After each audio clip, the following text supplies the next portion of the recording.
संताची पायी हा माझा विश्वास, संताची पायी हा माझा विश्वास, सर्व भावे दास झालो त्यांचा।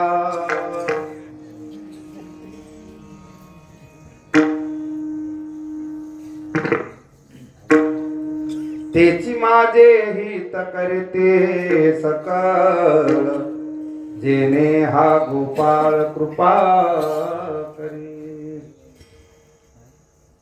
भागलिया मज वाहतील कडिये, भागलिया मज वाहतील कडिये, त्यांची याने जोडे सर्व सुख। तेची माझे हित करीते सकळ, जेने हा गोपाळ कृपा करी। तुका म्हणे शेष सेवीन आवरी, वचन न मोडी बोलिले ते। तेची माझे हित करीते सकळ, जेने हा गोपाळ कृपा करी। समचरण सरोजम सांद्र नीलांबुदाभम, जगननिहित पाणिं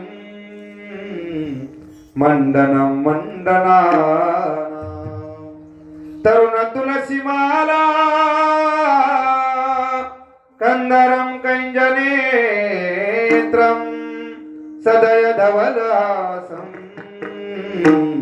विठ्ठलं चिंतयामि। नमो विठ्ठला राजया पांडुरंगा, नमो रुक्मिणी माऊली ज्ञान गंगा। नमो पुंडलिका नमो चंद्रभागा, नमस्कार माझा रुक्मिणी पांडुरंगा। पांडुरंगा करू प्रथम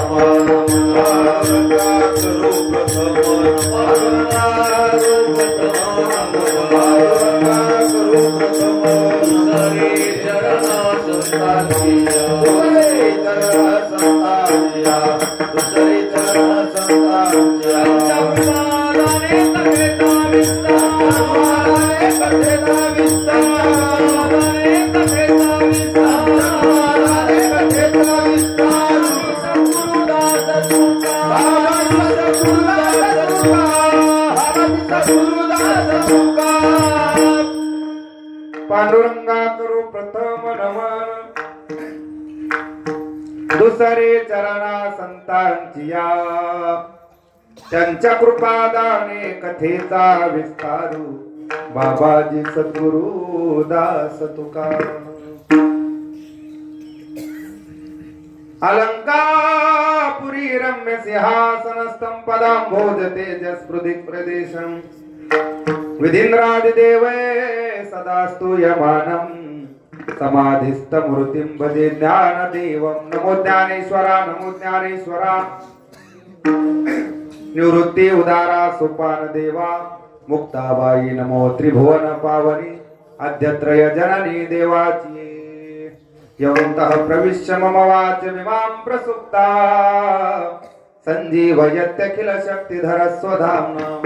अन्यांश्च हस्तचरण श्रवणत्वगादि, प्राणान् नमो भगवते पुरुषाय तुभ्यं। जयांचे केलिया स्मरण, होय सकळ विद्यांचे अधिकरण।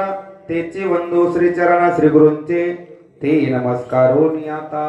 आता कृपा भांडवल सोडी, भरी माझी मतीची पोतडी। करी ज्ञान पद्य जोडी थोरा माते, आता अभिनव वाग्विलासिनी। जे चातुर्यार्थ कला कामिनी, ते श्री शारदा विश्वमोहिनी नबिनी मिया। संपाद्य ज्ञानंच विधाय भक्तिं, विलोकितो येन समाधिराजः। वैराग्यवन्तं सुविचारयुक्तं, नमामि जोगं शिरसा गुरुंतं। भक्ति वैराग्य ज्ञान हे तिन्ही मूर्तिमंत जवळी, द्वंद्वातीत शांती क्षमा दया ब्रह्मचारी कली। धनमान गृह देह अशा नसे जा तिळभरी, ऐसे संत नारायण बाबा त्यांशी मी नमन करी सेवे लागी सेवक झालो सेवे लागी सेवक झालो सेवे लागी सेवक झालो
सेवे लागी सेवक झालो तुमच्या लागलो निज चरणा अहो स्वामी तुकया देवा यावरी न करावा अभेर ज्यांचे गावी केला वास ज्यांचे गावी केला वास त्यासी नसावे उदास शरण शरण जे हनुमंता शरण शरण जे हनुमंता शरण जे हनुमंता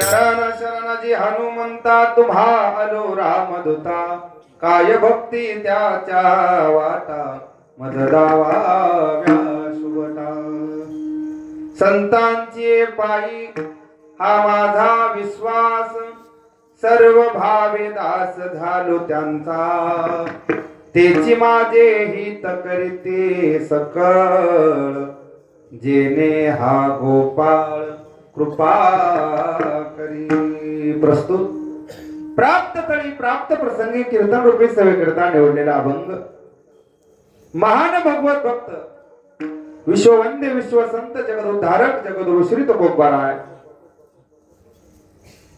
यांच्या अभंग गाथेतील संत प्रकरणातील 4 चरणाचा असून जगद्गुरु तुकोबाराय या अभंगातून आपल्या विश्वासाचं ठिकाण प्रगट करतात विठाला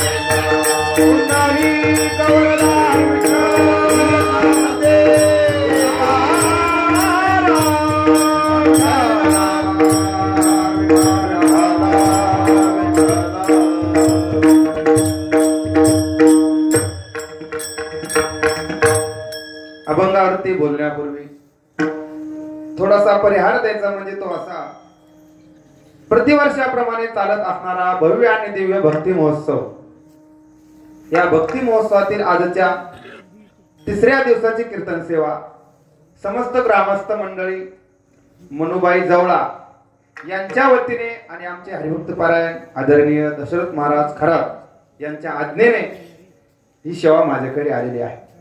तसं तर मी या भागामध्ये म्हणजे तुमच्या गावामध्ये गेल्या वर्षी पण आलतो, बरोबर आहे. काही लोक आहेत माझ्या परिचयाचे.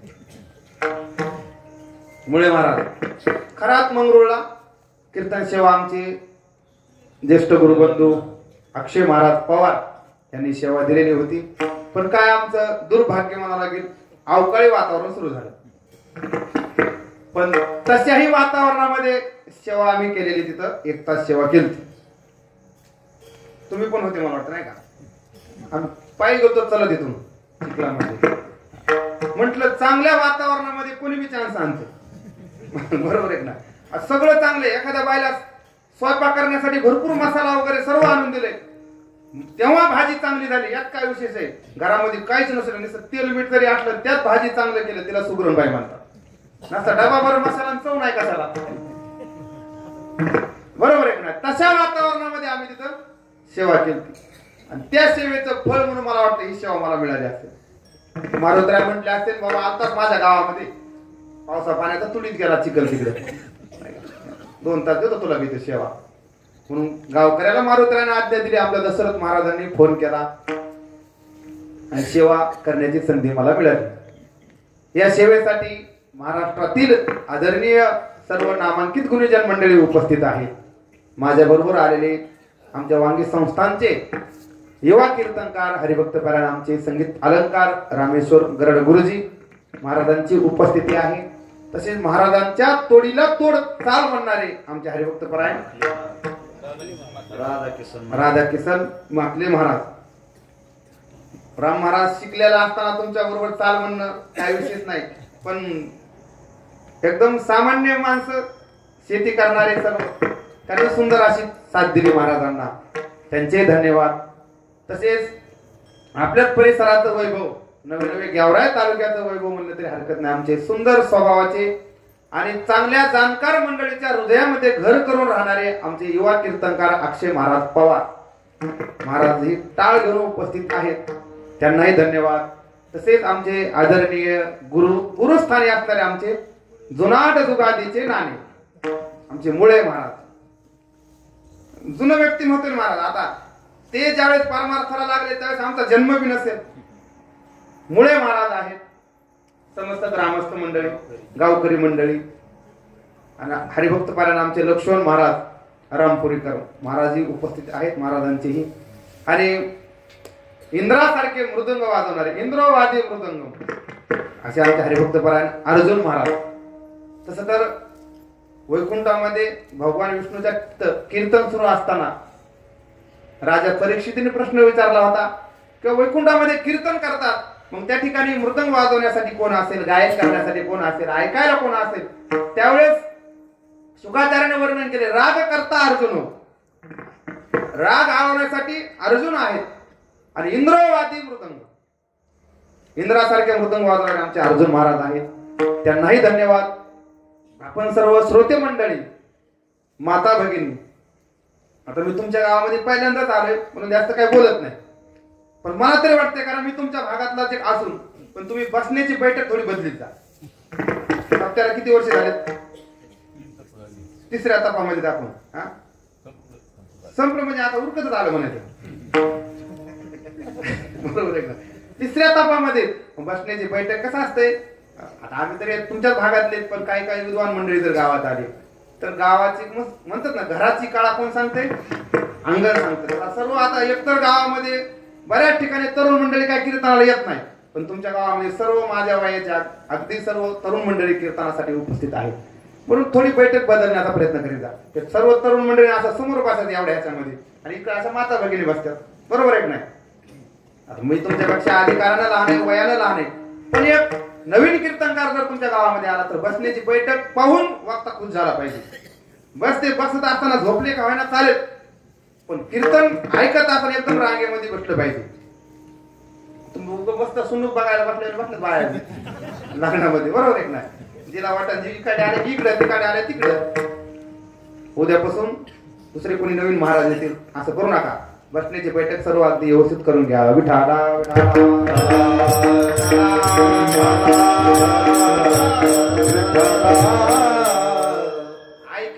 नाही ऐकलं की आम्हाला काय करायचं, आमचं पाकिट ठरलेलं आहे, आमचं आम्ही घेऊन जाणार नाही का.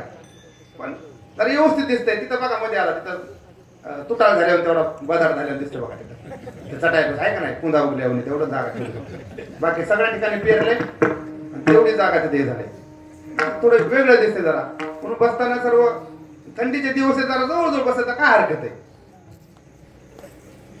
ह्या तुम्हाला याच्याबद्दलही धन्यवाद करा, तुम्ही कीर्तनाला आला. आमचे महाराज लोक महाराज आल्या मध्ये वाजवा टाळ्या, वाजवा करा हातवरी, आणि मला आलेच बसुदी जातील उठून आहेत ते बसा लागले एकट्याला येतात, हे धन्यवाद आहे महाराज. काहीतरी ज्ञानोबराने श्रोत्याला महाराज साधी उपमा दिली नाही, श्रोत्यांना भगवान शंकराची उपमा दिली, प्रभो तुम्ही महिषाची मूर्ती. सोपं नाही महाराज, श्रोते वक्ता तो वक्ता नव्हे, श्रोते नव्हे, श्रोते सुद्धा पाहिजेत महाराज. म्हणून तुम्ही आलात, माता भगिनी, पुरुष मंडळी, तरुण मंडळी, सर्वांना धन्यवाद. आपल्याकडे वेळ उरलेला आहे किती, 1 तास 1.15 तास उरलेला आहे. होईल तेवढ्या वेळेत संपवायचा मी प्रयत्न करीन. ज्ञानोबा तुकोबा सद्गुरु झोप महाराज, सद्गुरु नारायण बाबा जसा आशीर्वाद देतील तसं बोलण्याचा प्रयत्न करतो. विठाला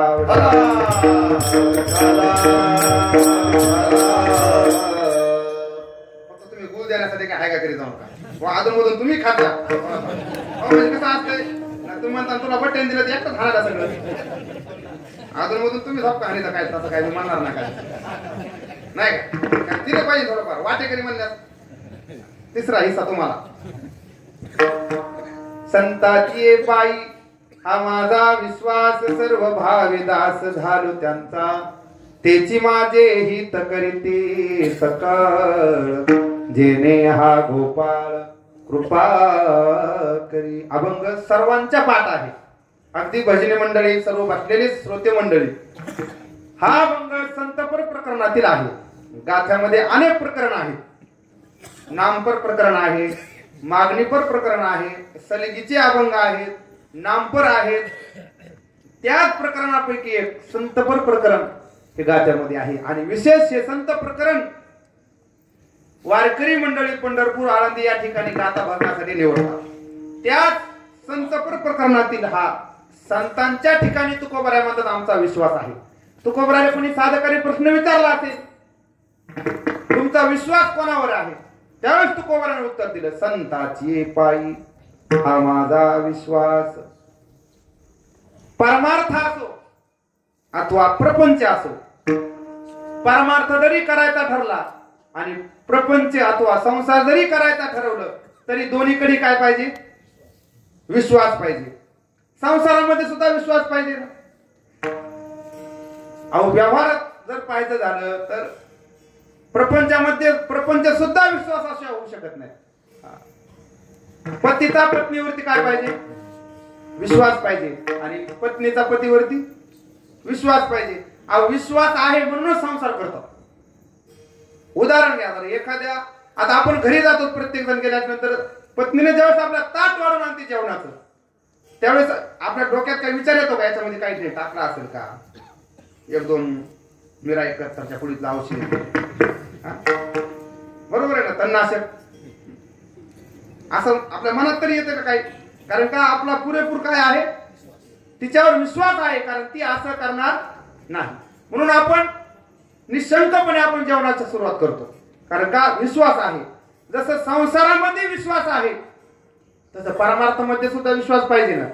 बिगर विश्वासाचा परमार्थ सुद्धा होऊ शकत नाही. सामान्य व्यवहारात जर आपण उदाहरण प्रपंचातलं दिलं, विश्वासाशिवाय प्रपंच होत नाही. मग परमार्थ तर पुढची गोष्ट आहे महाराज. परमार्थ म्हणजे काय, सामान्य का रामेश्वर महाराज, परमार्थ नो हे लेकुराच्या गोष्टी, येते व्हावा पोटी अनुताप. मग परमार्थामध्ये सुद्धा विश्वास पाहिजे. नव्हे तुकोबा म्हणतात, परमार्थामध्ये भांडवल जर काय असेल तर भांडवल हेच विश्वास रूपी भांडवल आहे. भांडवल गाठी तरी विश्वास, भांडवल गाठी तरी विश्वास, झालो ते झालो निश्चय दास, झालो ते झालो निश्चय दास. नकाहे मागील देवा, नकाहे मागील देवा,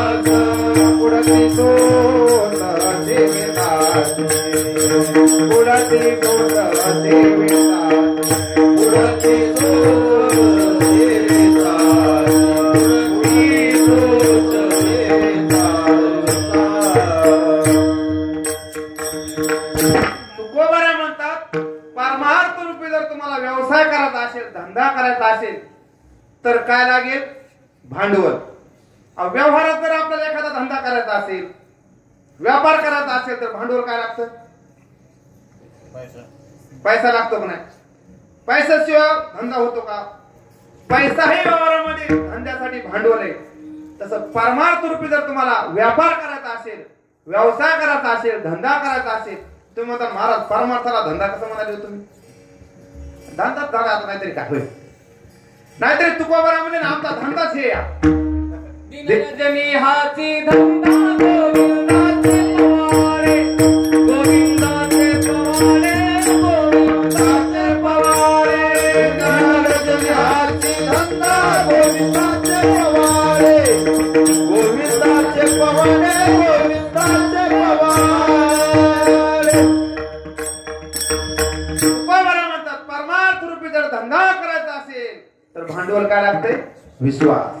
भांडवल गाठी तरी विश्वास, झालो ते झालो निश्चय दास. न पाहे मागिल ते वास, पुढती सोस सेवेसाठी. आमच्या दोन महाराज संस्थेचे बघा माझी विद्यार्थी.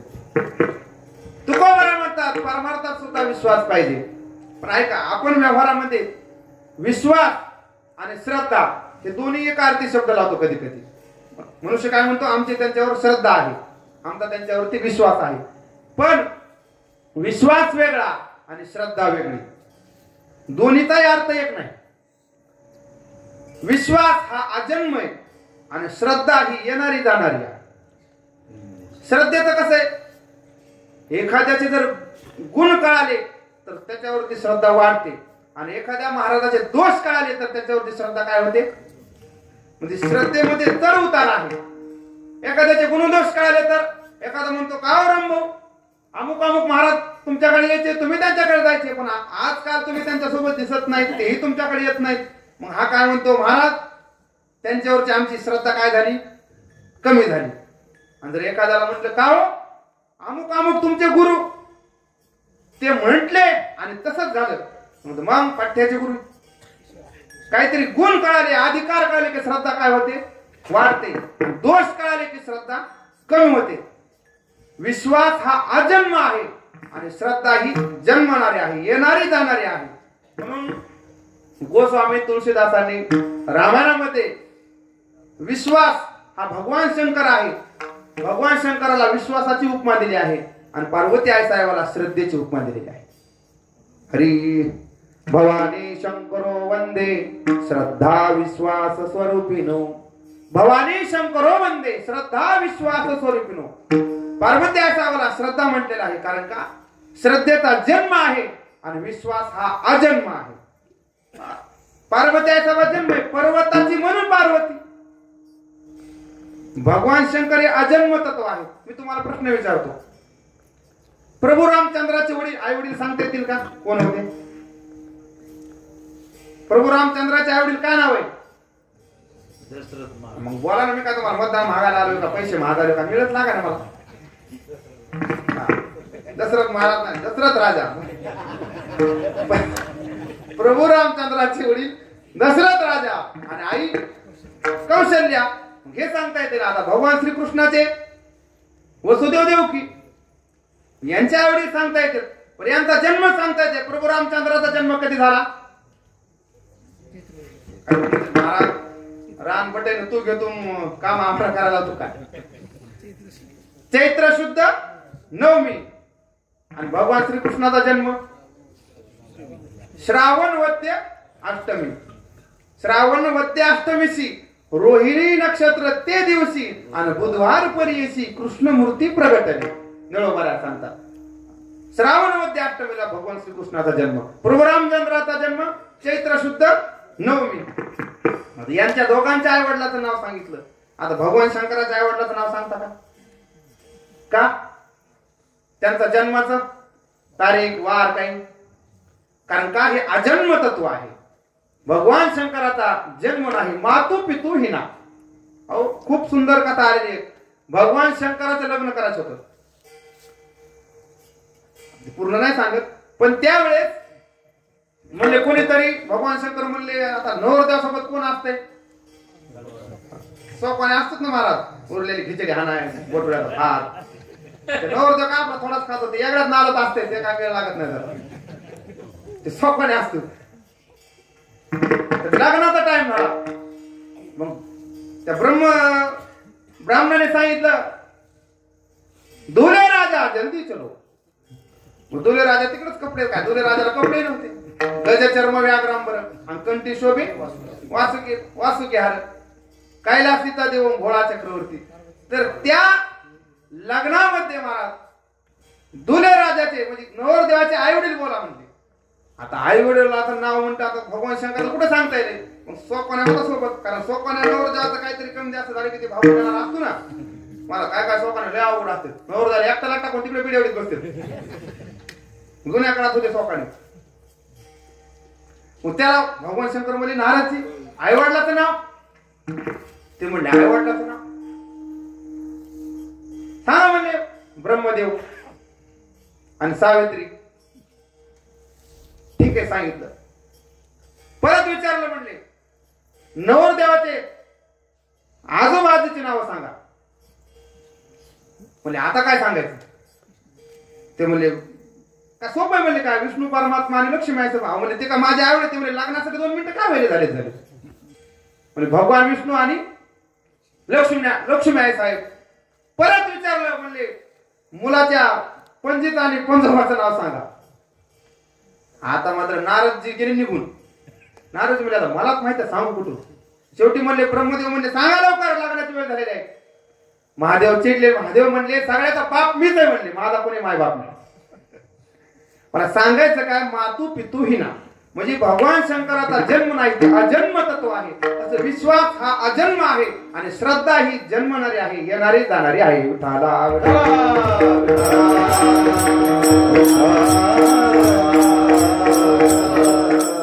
असा अजन्म असणारा विश्वास, त्या विश्वास असल्याशिवाय परमार्थ होऊ शकत नाही आणि प्रपंचही विश्वास असल्याशिवाय होऊ शकत नाही.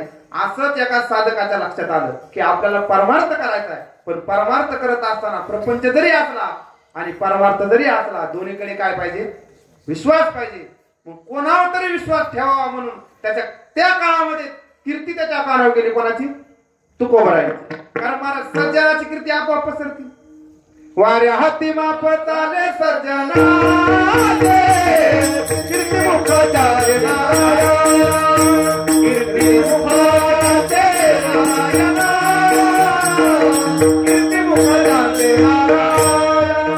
वाऱ्या हाती माप चाले सज्जना कीर्ती मुख चाले नारायण, कीर्ती मुख चाले तुकोबरांची कीर्ती त्यांच्या कानावर गेली.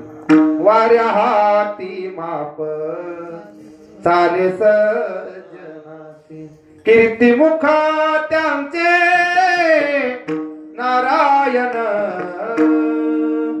तुकोबराची कीर्ती त्यांच्या कानावर गेली त्या साधकाच्या, आणि तो साधक देहगावामध्ये आला आणि तुकोबराचा शोध घेऊ लागला. का हो म्हटले, तिथे जगद्गुरु तुकोबरा इथेच राहतात का. आता महाराज त्या काळामध्ये जगद्गुरु तुकोबरा आहे असं नाव त्या लोकांनी गावात ऐकलं, म्हणजे जगद्गुरु आणि तुकोबरा आमच्या गावात या नावाचा कोणी व्यक्ती राहत नाही म्हटली. कारण महाराज कोणताही महाराज असला, गावात कोणताही पुढारी असला, सगळेच लोक मानतील असं काही नाही. आणि असं समजायचं नाही की सगळ्या गावानं मला मानावं, कधीच नाही, एखादा तरी असतोच महाराज. त्या काळात लोक म्हणले जगद्गुरु फिगद्गुरु कोण नाही म्हटले, तुकाराम आहे म्हणजे आमच्या गावात, ते मी सारखं भजन करीत राहतो. तुकोबरात लोक वेडा म्हटले, वेडा तू क्या म्हटले. पण तू म्हटलं अहो असं नाही, मी एवढं लांबून आलोय, मला तुकोबराकडे जायचंय आणि त्यांना विचारायचं नेमकं परमार्थ कोणाकडे बघून करावा, कोणावर विश्वास ठेवून करावा. मग तो तुकोबरांच्या घर शोधित आला आणि त्याला दिसले तुकोबर आहे. त्याने विचारलं का हो तुम्हीच काय जगद्गुरु तुकोबर आहे.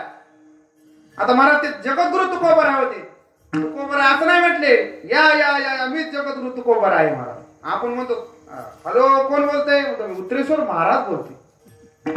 तुकोबरा तसं नाही म्हटले महाराज. मोठे माणसं बोलत असताना हिशोबाने बोलतात. आता मी आदरणीय गुरुवर्य पांडुरंग बाबा घुले गाथा मंदिराचे अध्यक्ष, बाबांसोबत 16 वर्ष राहिलो. पण बाबांच्या गाडीत बसल्याच नंतर ज्यावेळेस बाबाला फोन येतो त्यावेळेस तिकडनं लोक म्हणतात कोण बोलतात, इकडून बाबा म्हणतात पांडुरंग घुले बोलतो. पांडुरंग घुले महाराज सुद्धा म्हणत नाही, पांडुरंग घुले बोलतो. मी म्हणलो बाबा का हो तुम्ही असं म्हणतात. नाही म्हणले आपण महाराज नाहीत म्हणले, महाराज तेच तो हा महाराज ज्ञानेश्वर माऊली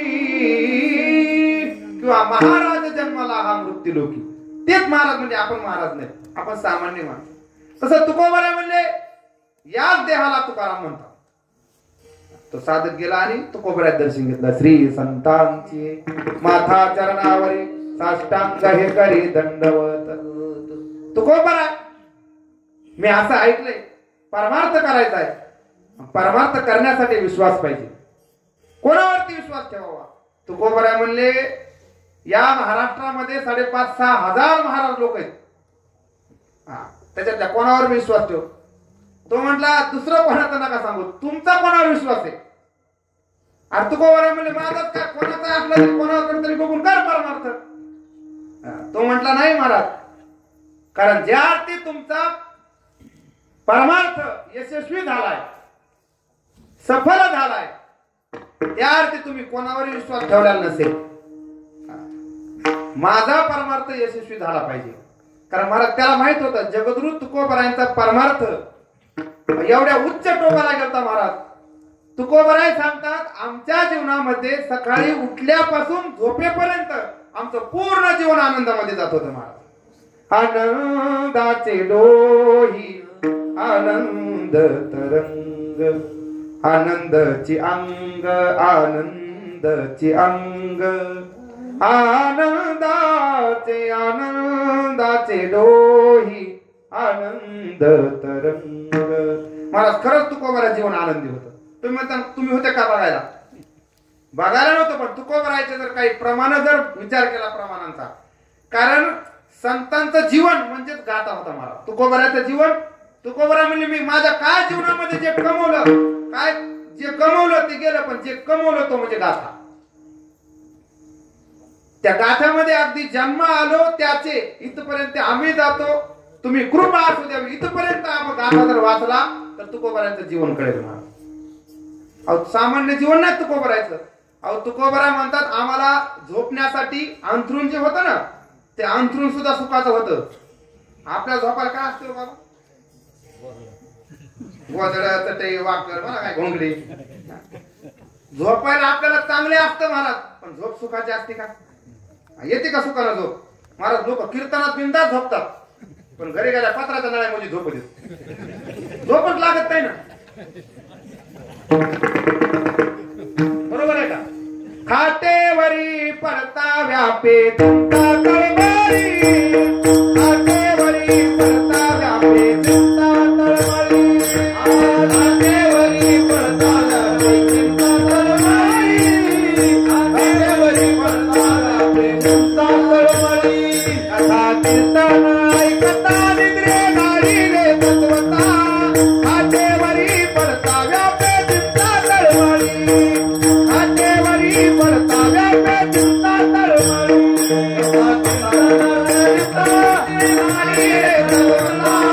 खाटेवरी पडता व्यापे चिंता तळमळी, खाटेवरी पडता व्यापे चिंता तळमळी. मी माझ्या पदरचं बोललो का. तुकोबरा म्हणतात कथा कीर्तन ऐकता निद्रे नाडीने तत्वता, आणि खाटेवरी पडता व्यापे चिंता तळमळी. घरात खाटावर पडल्यानंतर मग चिंता, हे अंगावर त्या अंगावर त्या अंगावर, झोप येत नाही. 2 माणसाला झोप लागत नाही. किती माणसाला, 2 जणाला झोप लागत नाही. तुम्ही कीर्तन करायला पप्पा झाला का नाही, 2 जणाला झोप लागत नाही. ज्याचं दुःख आहे त्यालाही झोप लागत नाही. अंग दुखत असेल, दाढ दुखत असेल, कान दुखत असेल, त्यालाही झोप लागत नाही. दुसरं ज्याला दुसऱ्याचं खपत नाही त्याला एक झोप लागत. तो म्हणतोय नाही बघला बांधला कसा असेल, अरे बांधू दिला तर नाही म्हणले याला पैसा काय कुठं मिळाला असेल. एखादं म्हण नाही नाही अरे त्याच्याकडे होता पण मला त्याला गवसलंय, मग तुला काऊन नाही गवसलं. दुसऱ्याचं ज्याला खपत नाही त्याला झोप लागत नाही आणि दुखतंय त्याला झोप लागत नाही. पण तुकोबाराय म्हणतात आमच्या जीवनामध्ये आम्हाला अंथरूण सुद्धा सुखाचं होतं. हरी तुका म्हणे मग नये व्रतीवरी सुखाचे शेजारी पहुडविन शिवने मद दाविनारायण. म्हणजे तू मला सांगायचं मुद्दा तुकोबाराय म्हणतात आमचं अंथरूण सुखाचं झोप सुखाची. महाराजांनी विचार महाराज आंघोळ आनंदाचे डोही आनंद तरंग. लोक म्हणते महाराज आंघोळ केल्यानंतर कपडे सर्व सुखले आलो सर्व अलंकार आनंदे निर्मळ. महाराज कपडे घातले मग जेवायला तुका म्हणे खातो आनंदाचे लाडू. आपलं कसं आहे तुका म्हणे खातो शुगरच्या गोळ्या. नाहीतर महाराज काय काय माणसं गोळ्या म्हणून जगतात. सकाळी पिवळी दुपारी निळी संध्याकाळी हिरवी. डॉक्टर म्हणतात या गोळ्या खाल्ल्या तरच तुम्ही चालता, नसता या गोळ्या जर नाही खाल्ल्या तर तुम्ही घरातल्या घरात पण चालणार नाही. पण तुकोबाराय म्हणतात तुका म्हणे खातो आनंदाची लाडू. तुकोबाराय म्हणतात आमचं जेवण सुद्धा आनंदाचं आहे. मग महाराज जेवण झाल्यावर ढेकर तुकोबाराय ढेकर येतातच ना. तुकोबाराने सांगितलंय जेवण माणसाने कुठपर्यंत केलं पाहिजे. तुकोबारायांचा गाथा म्हणजे कसा आहे महाराज, तुकोबारायांचा गाथा आपल्या जीवनातील आरसा आहे. गाथ्यात तुकोबाराने काय सांगितलं नाही. शेती कशी करावी हे सांगितलं, व्यापार कसा करावा हे सांगितलं, आणखीन संसार कसा करावा हे बी सांगितलं, बायको कशी सांभाळावी आता हे बी संतांना सांगावं का. सगळं महाराज तुमच्या कुठलाही प्रश्न घ्या आणि गाथा उघडा तुम्हाला त्याचं उत्तर मिळणार. पेरणी कधी करावी ते बी सांगितलं, मळे झाकून करीत ती पेरणी. पण वापसा असेल तरच पेरा म्हटले. नसता तुकोबाराय म्हणतात का खडकी जैसे वरसली का तुकोबाराय प्रमाणे बीज पेरू नये खडकी ओल नाही ज्याचे बुडकी.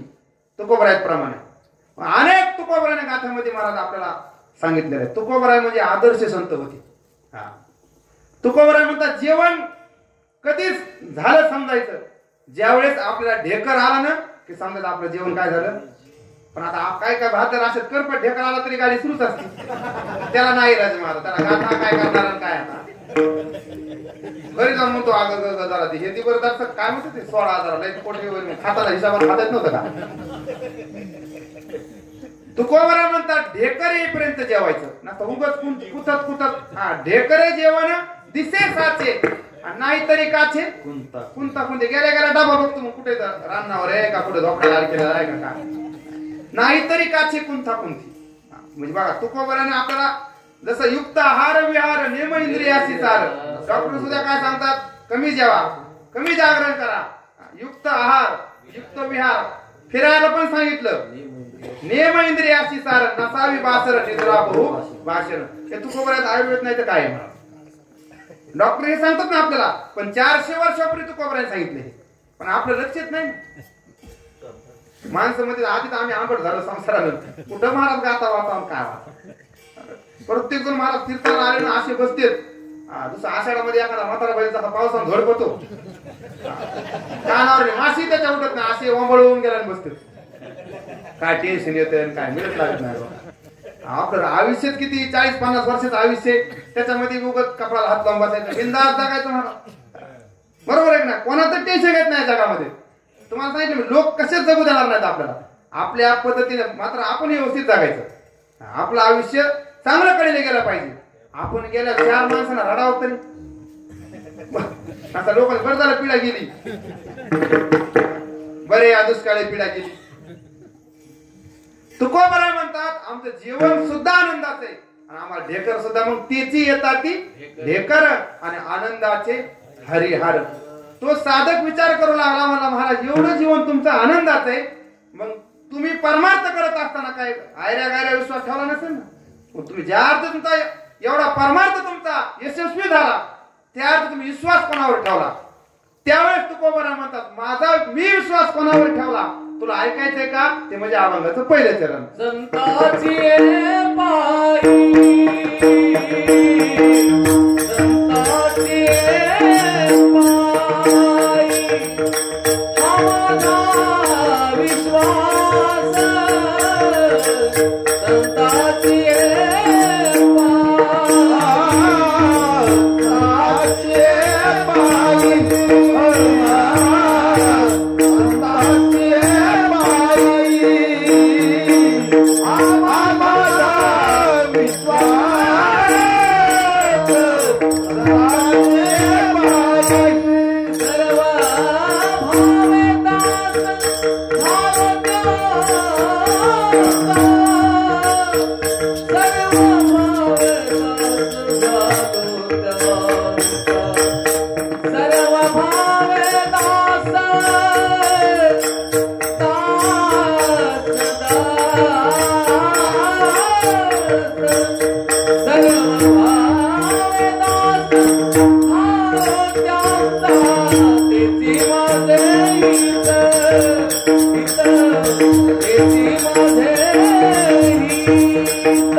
लक्ष असते महाराज लोक बघताना असा अंदाज घेऊन बघतात महाराज बी दिसला पाहिजे चप्पल बी दिसली पाहिजे मग तोच धोरणिक म्हणा लागेल आता काय कराय का कीर्तनाला जातात 2-2.5 चप्पल हातून यायचे बायको म्हणायचे काय काय म्हणतो त्याच्या कीर्तनाला झाल्यावर अशा अंदाजाने बसले बघा पोरं कसे बसले पोरं तिकडे चपला सोडल्या अंदाज बघून बसले अंदाजे तर लोकांना अर्ध कीर्तन झालं. तो साधक म्हटला महाराज मला समजलं पण मला एक शंका आहे काय तुम्ही विश्वास ठेवला कोणावर संताची पायी हा माझा विश्वास तुकोबाराय म्हणजे आमचा विश्वास संतांवर आहे पण तो साधकाचं काय समाधान झालं नाही. तो म्हटला महाराज काय विशेष म्हटले तुम्ही बी संत तुमचा विश्वास होता कोणावर संतांवर. अहो एका पुढाऱ्याचा विश्वास त्याच पार्टीच्या पुढाऱ्या असणं काय विशेष आहे का विशेष आहे का विरोधकांचा जर विश्वास असेल तर त्याला विशेष म्हणावं लागेल काहीतरी. अहो तुम्ही बी संत तुमचा विश्वास सुद्धा संतांवर यात काय नवल नाही.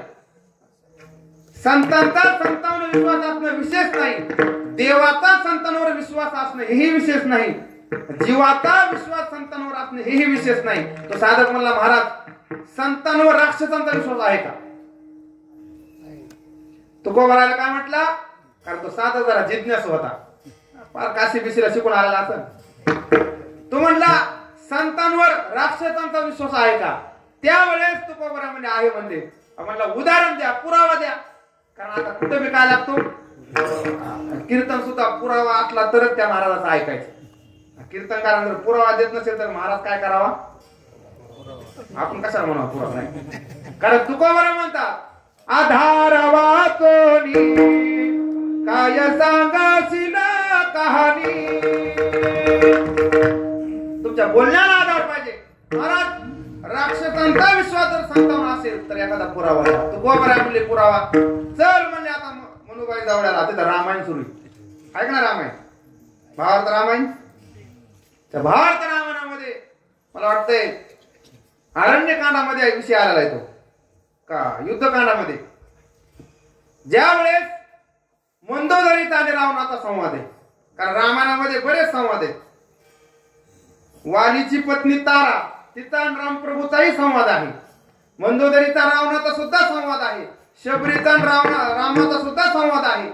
एवढंच नाही, त्रिजटा रावणाची बहीण तिचा आणि रावणाचा सुद्धा संवाद आलेला आहे भारत रामायणामध्ये.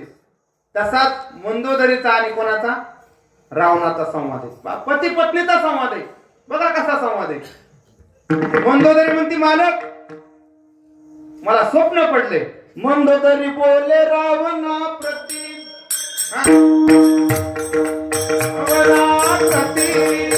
स्वप्न देखिले मी मध्यरात्री. स्वप्न देखिले मी मध्यरात्री. नेनो वानर मिळाले किती. नेनो वानर मिळाले किती. शिळासागर बांधिला.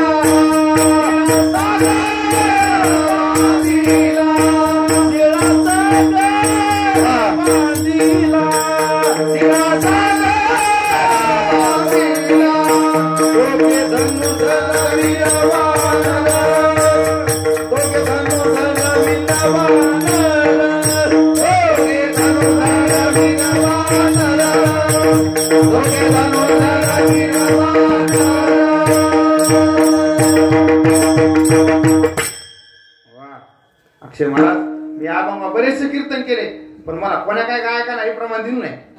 अक्षय महाराज बरोबर दिलं. टाळ्या वाजवा महाराज त्यांच्या. महाराज पाठांतर करायला दम लागते. गाणे कोणाला पाठवते लहान लेकराला सुद्धा, पण अभंग पाठ करायला दम लागते, तिथं घोकावं लागते तेव्हा पाठ होते. मंदोदरी रावणाला बोलते. केव्हा बोलते? ज्यावेळेस सीतेला रावणाने चोरून आणलं त्यावेळेचा संवाद आहे. मंदोदरी म्हणते तुम्ही जे कर्म केले, जे कृत्य केले ते बरोबर नाही. ते आपल्या कुळासाठी चांगलं नाही, तुमच्यासाठी चांगलं नाही, लंकेसाठी चांगलं नाही. मंदोदरी बोले रावणा प्रती. स्वप्न देखिले मी मध्यरात्री. मंदोदरी बोले रावणा प्रती. स्वप्न देखिले मी मध्यरात्री. नेनो वानर मिळाले किती. शिळा सागर बांधिला. मंदोदरी म्हणते मी स्वप्न पडले मला. मंदोदरी अशी पतिव्रता होती. ऐका माझ्या मंडळी, मंदोदरी कशी पतिव्रता होते? आपल्या मालकावर उद्या संकट येणार आहे हे तिला आज कळत होतं. आपल्या सगळं वाजल्यास म्हणतात आम्हाला माहित होतं. मंदोळा म्हणतो काय केलं एवढे दिवस, सगळं दिवाळी निघाला. मालक मला तरी माहित होतं आमका आमका. म्हणतो सांगते कवा सगळं वाजल्या. मंदोदरी महाराज रावणाची होती पण पतिव्रता होती. कारण ज्याच्या जीवनामध्ये पत्नी चांगली महाराज तो मसन वाट्यामध्ये असला तरी समजायचं स्वर्गात आहे. आणि ज्याच्या वाट्याला पत्नी जर कर्कशारी असेल महाराज तो बागल्यात असला तरी समजायचं मसन वाट्यात. कर्कशे संगती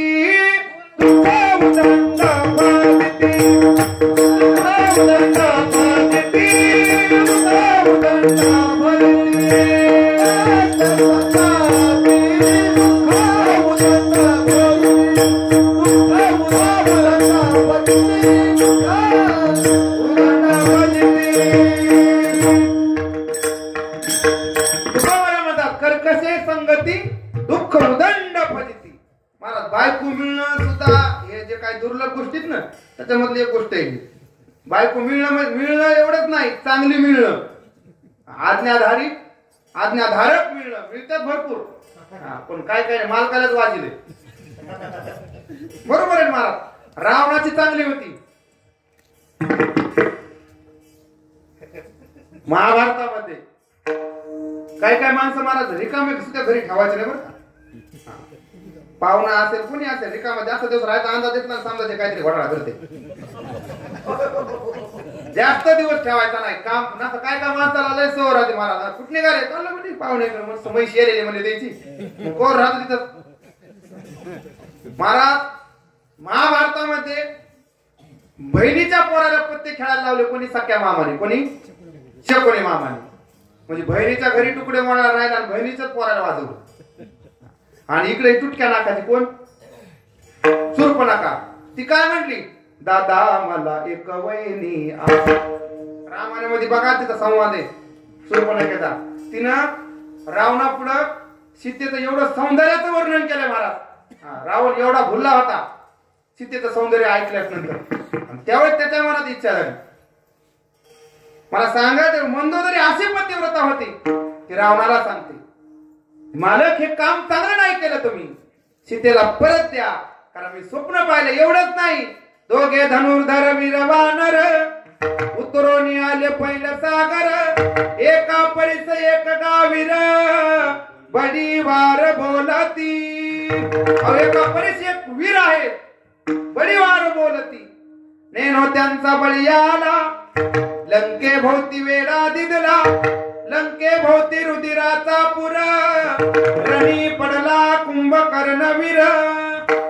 ती म्हणती बलाढ्य असणारा कुंभकर्ण तुमचा भाऊ मी रक्ताच्या थारोळ्यात पडलेला पाहिजे, तो तुमचा सखा सहोदर निद्रा करी क्षणमास.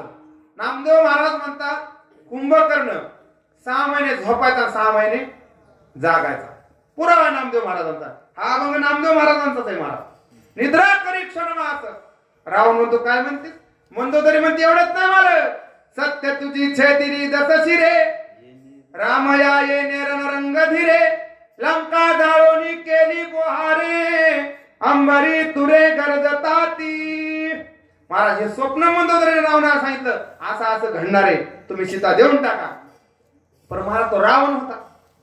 बरेच रावण आहेत महाराज, मंदोदऱ्या सांगून सांगून कदारल्या, मालक दारू पिणं चांगलं नाही, मालक वाय फिरणं चांगलं नाही, मालक बघा लक्ष द्या, पोरं लागणार आले, पोरी लागणार आल्या, गेवरायला जाऊ नका, तलवाड्याला जाऊ नका, दिवसाभर तिकडं तिकडं काय तिकडं.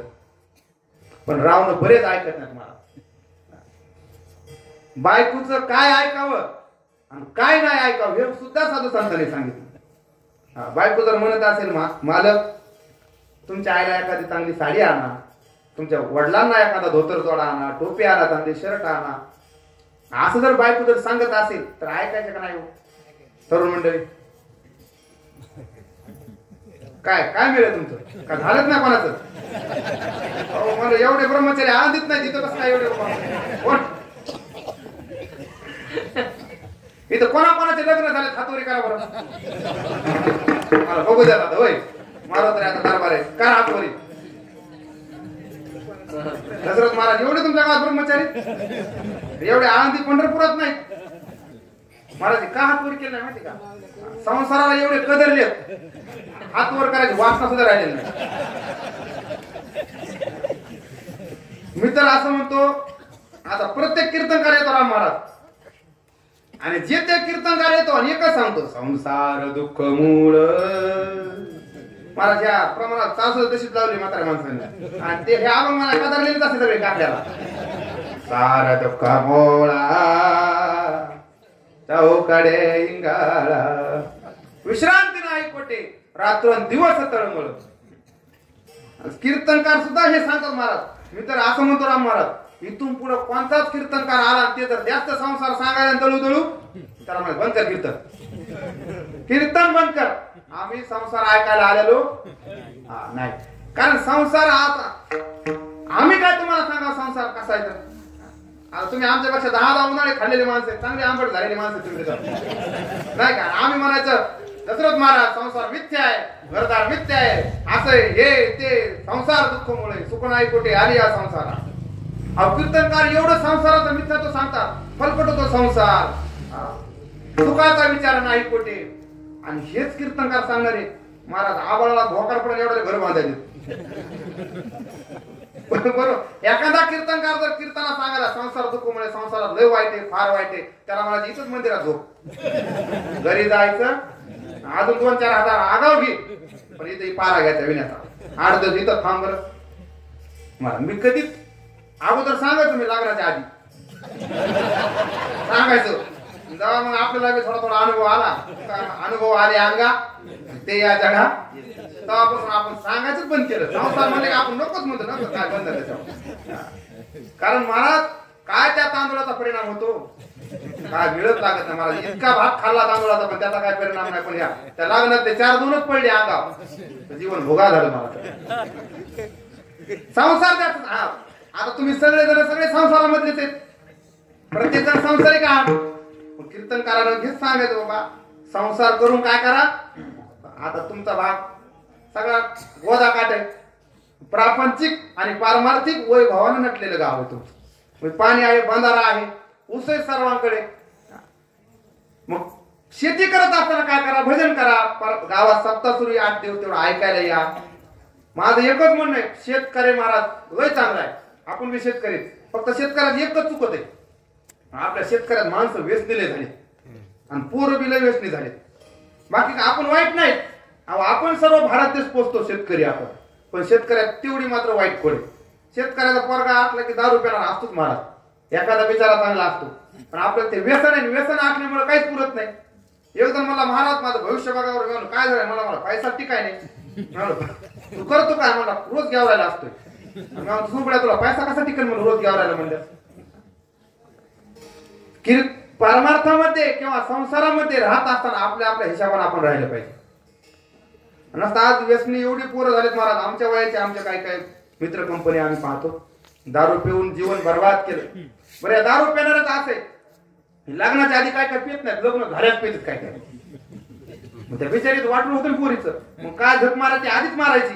मग लग्न होत नाही, काहीच होत नाही. तिला ताण नाही, कोणाला तू एकटा मेला तरी गावाला सुद्धा नाही काय ताण नाही. पिपळा खाल्ला म्हणजे गावा आहेत हजार आपला. लग्न झाल्यात ना त्या वाटलं करू त्या मुलीचं. अहो पेपरला टीव्हीला आपण बघतो एक मुलगा असणार, एक मुली ज्यांना त्यांचे सुद्धा महाराज नवरे गेलेत केवळ व्यसना पाहिजे. आपल्या थोडेफार काय शेती आहे 4, 2, 5 एकर 6 एकर त्याच्यामध्ये मस्त जीवन आनंदाने जगायचं. एकरी 70-80 टन इकडे जिरवान काय जिरवायचे ते एकरी उतार आला पाहिजे 75-80 टनाचा. इकडे म्हणले की नाही म्हणतो रानडुकर आहे उसात गावात कोंबलं थिंड तू. इकडे नाही तर आपण दम दाखव. मला सांगायचा मुद्दा असा होता, मंदोदरी रावणाला सांगू आली समजून, पण रावणानं ऐकलं नाही महाराज. कारण का रावण चिडला म्हणला. काय म्हणते त्या रामाचं माझ्यापाशी वर्णन सांगायचं तुला माहिती का मी कोण आहे. निद्रा नव्हे रघुनाथ आणि केवळ वानरांचा आश्रय तर त्याची वंदी मी लंकानाथ तरी जगात जगन्नी. भावार्थ रामायण सांगताय. अरे रावण म्हणतो तो रावण काय, राम काय. राम माझ्या बरोबर युद्ध करण्यासाठी भेकडाय म्हणले. तो एकटा कुठे येतो. निद्रा नव्हे रघुनाथ केवळ वानरांचा आश्रय तर वानरांच्या बळा माझ्यासोबत युद्ध खेळतो आणि त्याची वंदी मी लंकानाथ तरी जगात जगन्य. आणि तू म्हणते त्याला शरण जा. जगामध्ये माझी एवढी कीर्ती. रावणानं भरपूर सुंदर सांगितलंय. तुला माहिती का म्हणजे माझा अधिकार. रावण सांगतो मंदोदरीला मी कोण आहे माहिती का तुला. मी ब्रह्मदेवाचा नातूय. ब्रह्मदेवाचा नातूय. 4थी पिढी मी ब्रह्मदेवाची. मी कोण आहे माहिती का. त्यावेळेस नाथ महाराजांना महाराज भावार्थ रामायणात वर्णन केले सुंदर. रावणाचं ऐश्वर सांगितले. आता ही संपत्ती तर हाय ऐश्वर. कोटी घरे जेते काशा आणि तांब्याची शुद्ध कांचनाची सप्तकोटी हे रावणाचं ऐश्वर आहे. पण रावणाकडे 33 कोटी देवता बंदिस्त होत्या. तुका म्हणे ज्याचे देव बांधवडी. मग ते देव कोणते देव बंदिस्त होते. आणि ते बंदिस्त नसून रावण म्हणतो प्रत्येक देवाला मी कामाला लावलंय. इंद्रवारी चंद्र छत्रधरी यम पाणी वाहे घरी वायू सर्वत्र पूजे व सरी विधिते तकरी दळण कांडणी. रावण म्हणतो यम पाणी वाहे घरी. आता यमाला भेणार नाही असा माणूस आहे का तुमच्या गावात. आहे का. महाराज नुसतं यमाचं नाव जरी काढलं तरी आपला तळकाप सोडतो. पण तो यम रावणाच्या घरी पाणी मारायला होता. इंद्रवारी चंद्र छत्रधरी. चंद्र रावणाच्या डोक्यावर छत्र धरायचा. एवढंच नाही नाथ महाराज म्हणतात रावणाला किती बायका होत्या 80,000. 80 सहस्त्र द्या सुंदरा कामिनी माझी मुख्य राणी मंदोदरी. महाराज 80,000 रावणाला बायका होत्या. रावणाच्या बायकांना आता फॅरन लवली पावडरचे डबे हे किती लागत असणार विचार करा. आपल्याला एकच आपण आंबट झालो आणू बरोबर आहे ना. एकच एका जागा वस्तू देणे. 80,000 बायका होत्या. पण त्यांना सुद्धा सध्याच्या भाषेमध्ये ब्युटी पार्लरचं सामान आणून द्यायला कोण होतं. अश्विनी कुमार दोन्ही परिमळ द्यावे स्त्रियेची लागोनी विलंब होता दक्षिणी दासी जावो निधुमसिती. नाथ महाराज म्हणतात अश्विनी कुमार देवता ते रावणाच्या पत्न्यांना ते सामान आणून द्यायचे. मग काय काय असेल त्यांचं ते मेकअपचं परिमळ द्यावे स्त्रीशी लागून. आणि एवढंच नाही, विलंब होता अर्धक्षणी दासी जावो निघुमसिती. दासी त्या बोलायचे त्यांना उशीर झाला त्याला हे झालं. त्याच्यानंतर नाथ महाराज म्हणतात मैराळ देव कानडे करती राक्षसांच्या दाड्या खाडे. आरसन दाविती दया पुढे तेची रोकडे बुकाडी. नाथ महाराज म्हणतात खंडोबा रावणाची काय करावा दाढी करायला. त्याला म्हणले हे बी जाऊ द्या. एवढंच नाही, नवग्रहाची पिढा गाडी ते रावणे घातले बांधवडी. पायी घालोनिया बेडी पायरी तळी अडकविले. नवग्रह आहेत ना, नवग्रह एक ग्रह जर लावला तर माणूस उलटा पालता होतो. नवग्रहाची पिढी नवग्रहाच्या रावणाने पायऱ्या केल्या, पायामध्ये बांधल्या होत्या काय काय, आणि त्याच्यावर चढून वर जायचा रावण. नवग्रहाची पिढा गाडी ते रावणे घातले बांधवडी. पायी घालून या वेळी पायरी तळी अडकविले. एवढंच नाही, नाथ महाराज म्हणतात अरे विघ्न न राहू शके दया पुढे तो गणेश होऊन बापुढे. आणि गाढवांचे कळप गाडे चहूकडे वळत असे. हे रावणाचं ऐश्वर्य होतं. गणपती बाप्पा रावणाचे तर गाढव वळाले होते. गाढव पटतंय का आपल्याला? पण रावणाचं एवढं ऐश्वर्य होतं. एवढंच नाही, उदक क्रियावरून आहाती व्यंजन सेवा नित्य वसंती. उदक क्रिया रावणाच्या दारामध्ये सडा टाकायला कोण होता? वरून राजा पाऊस सडा टाकायचा रावणाच्या दारात. आणि सटवी जी आहे ना, पाचवी त्याची येते ती आपल्या कपाळावर येते. म्हणून तर ज्ञानोबा म्हणतात पाचवीची राती जेवी न विसंवी जेवाती. मग पाचव्या दिवशी दिवा विजू देत नाहीत माता भगिनी. ती सटवी रावणाच्या घरी बाळांत पण करायला होते. रावणाच्या सुनायचे नातींचे. आता रावणाचा परिवार म्हणजे काय, तुमचा आमचा काय, दोन तोंड खिचडी बोंड असा परिवार नव्हता रावणाचा. 1 लाख नात मुलं, 1.25 लाख नातू, 80,000 बायका. आता एवढं ऐश्वर्य होतं रावणाचं. नाथ महाराज म्हणतात एवढं ऐश्वर्य होतं. मंदोदरी म्हणते ठीक आहे एवढं तुमचं ऐश्वर्य आहे, पण हे काय उपयोगाचं आहे? तुमचं एवढं जरी ऐश्वर्य असलं तरी तुमच्या ताकद नाही रामाबरोबर युद्ध खेळायचं. वानराशी करावया तळ राक्षसा माझी नाही बळ. कपी मारती राक्षस दळ संग्रामी प्रबळ भिडोनी. कपी मारती राक्षस दळ आणि संग्रामी प्रबळ भिडोनी. महाराज असं म्हणलं मंदोदरीला रावणाला अजून रागा, माझ्यात बळ नाही काय सांगते म्हणते. कपी मारती राक्षस दळ आणि संग्रामी प्रबळ भिडोनी. महाराज एवढी मंदोदरी बोलली, रावणाने ऐकलं. रावण म्हणला तू म्हणतेस ते बरोबर आहे. हे मंत्री संत्री होते ना त्यावेळेस मंदोदरी बोलायची. पण रावणाने मंदोदरीला म्हणला चल एकांतामध्ये तुला मी सांगतो काय होतं ही गोष्ट. मंदोदरीला एकांतात नेलं. आणि त्यावेळेस रावण मंदोदरीला म्हणतो ऐक, तू सांगतेस मला असं नाही की प्रभू रामचंद्राला शरण जा. आयसाची सांगे विभीषण, आयसाची सांगे कुंभकर्ण, आयसेची सांगे बहुसार जन. रिगा शरण तूही म्हणसी परी मी कान ऐके वचन. हे आरतीचे कारण ऐक म्हणे. मी काय का रामाची सीता देत नाही? मला माहित नाही का? अरे त्या रामाबरोबर युद्ध खेळण्यासाठी मी वाळलेला गवताच्या काडी एवढा सुद्धा नाही माझ्याकडे बळ नाही, पण मी का सीता चोरून आणली ऐक म्हणे. मी एकदा अरण्यात जात असताना पण नारदाची भेट झाली. नारदाला विचारलं नारदा मला रामाची भेट होईल का? त्यावेळेस नारदाने विचारलं का होणार नाही? होईल ना, पण काय करावं लागेल? नारदाने सांगितलं तुला एक तर भक्ती करावी लागेल, आता देवासोबत एक तर वैर करावं लागेल. एक तर भजन कर नसतं वैर कर. आता तो रावण होता. रावण म्हणला भजन काय आपला जमणार नाही, कारण आपला भाऊ विभीषण काकडा करतोय आपलं डोकं उठतंय. मला विभीषण भजनात होता ना. भावार्थ रामायणामध्ये अशा काही ओव्या आहेत. विभीषणाच्या बाबतीत ज्यावेळेस मारुतराय सीतेचा शोध करायला गेले लंकेमध्ये तर प्रत्येक घरात जात होते प्रत्येक ठिकाणी. तर त्यावेळेस विभीषणाच्या ज्यावेळेस घरावरती गेले त्यावेळेस विभीषणाचं तिथं भजन सुरू होतं. दारात तुळशी होती. आणि एवढंच नाही, विभीषण महाराज सकाळी उठले तुळशीला पाणी घालत असताना दंड आहेत ना भाऊ, इथं एकूण रामप्रभूचं नाव होतं, एकूण रामप्रभूचं नाव होतं. अशा भावार्थ रामायणामध्ये गोव्या. एवढा विभीषण भजन करत होता. त्या आपल्या भजन जमणार नाही. मग म्हणले काय करणार? म्हणजे वैर कर. म्हणजे वैर तरी काय? मुख्य वैराचे कारण आणि तो करावी गादा राहणार तू त्याची पत्नी चोरून आण म्हणून मी ते सीता चोरले म्हणे. म्हणतो तरी ऐक मी काय एवढा येणार का? अरे माझा उद्धार जर करायचा असता तर मी ज्यावेळेस सीता आणायला गेलो त्याच वेळेस करून घेतला असता ना. पंचवटी सन्मुख जाता आणि मी तर पावतो सावी जाता, पण सगळं कुळ उद्धारणार्थ आणली सीता चोरून आणली. का तर सर्व कुळाचा उद्धार करून घेण्यासाठी मी सीतेला चोरून आणलं. आणि तुम्हाला सांगते परत द्या. अरे आई, माझा सत्पुरुष विभीषण त्याच्यावर माझा विश्वास नाही. माझा बलाढ्य असणारा भाऊ कुंभकर्ण त्याच्यावर माझा विश्वास नाही. माझा मुलगा इंद्रजित त्याच्यावरही माझा विश्वास नाही. एवढंच नाही, तू माझी धर्मपत्नी तुझ्यावरही माझा विश्वास नाही. एवढंच नाही, ज्या रामाची मला प्राप्ती करून घ्यायची त्या रामावरही माझा विश्वास नव्हता. फक्त माझा विश्वास एकाच व्यक्तीवर होता, नारद वचनी विश्वास. म्हणून तो कोबराय म्हणतात संताची पायी माझा विश्वास, संताची पायी माझा विश्वास, संताची पायी माझा विश्वास. झालो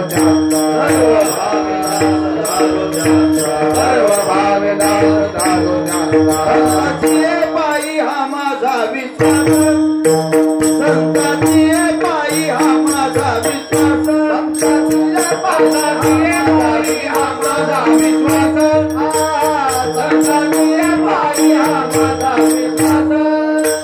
सर्व भाविदास झालो त्यांचा, सर्व भाविदास झालो त्यांचा, सर्व भाविदास झालो त्यांचा. त्याची माझे हित करीती सकळ, त्याची माझे हित करीती सकळ.